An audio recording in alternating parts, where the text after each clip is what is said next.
So if it's you doing that, it's good that you turn yourself in before we go to the federals.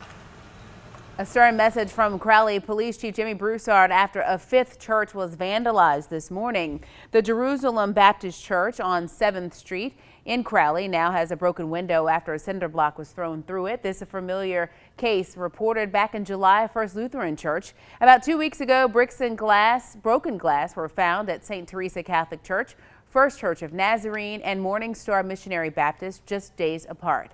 As Katie Easter reports, the pastor has a prayer for the person responsible. Sherrod Marlon Joseph is the pastor for both Morning Star Missionary Baptist Church and this one.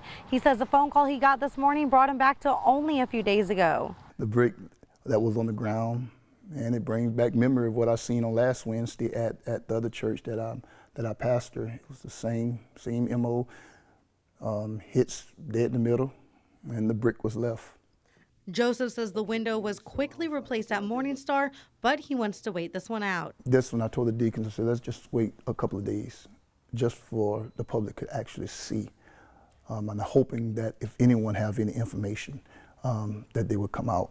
The block may have struck the window, but it won't shatter the spirit of the house.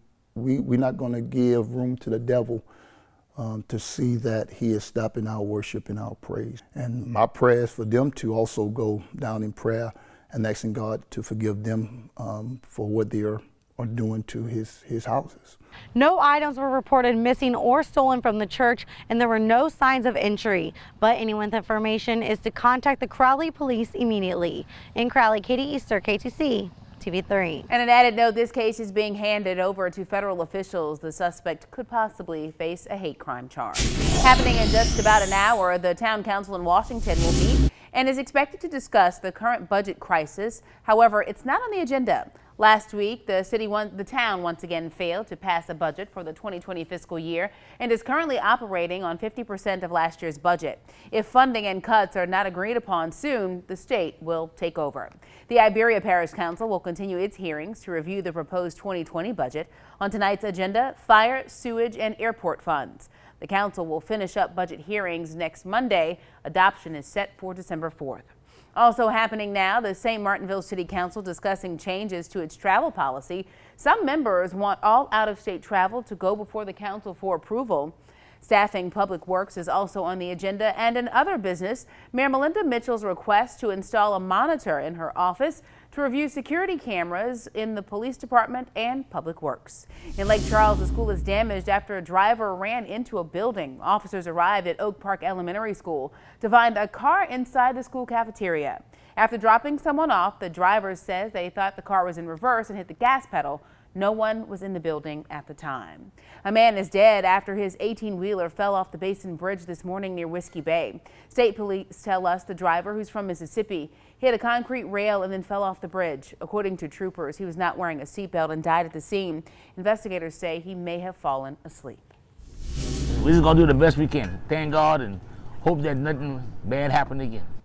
People living in a Lafayette neighborhood begging for an end to violence one day after a man was shot and killed. That shooting happened last night on Martin Luther King Jr. Drive. Brianna Doucette was booked with second-degree murder for the death of Trayvon Adams. According to police, Adams was found inside of a car with multiple gunshot wounds. Our Kendria LaFleur joins us near the scene where neighbors are hoping for change. Kendria. The neighbors I spoke with say they're praying for the day gunshots are no longer a concern in this area. Crime is so much of a concern, several people I spoke with didn't want to be on camera in fear of their safety. One person I spoke with says he saw the victim before he was killed, and both the suspect and victim knew each other. He's hoping this shooting is a wake-up call